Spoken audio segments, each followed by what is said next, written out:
Oh, ito na nga mga ka-All City ang hinihintay ko. After ng grand opening ng Goldilocks, syempre, hindi mawawala ang chibugan. Ito ang pilang pinabalik-balikan.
Dito nga pala ito sa may Privato Resort, located at Custodio Street, Taysan, San Jose, Batangas.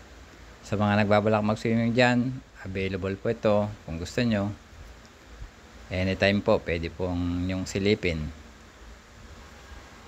Baka inyong magugustuhan din.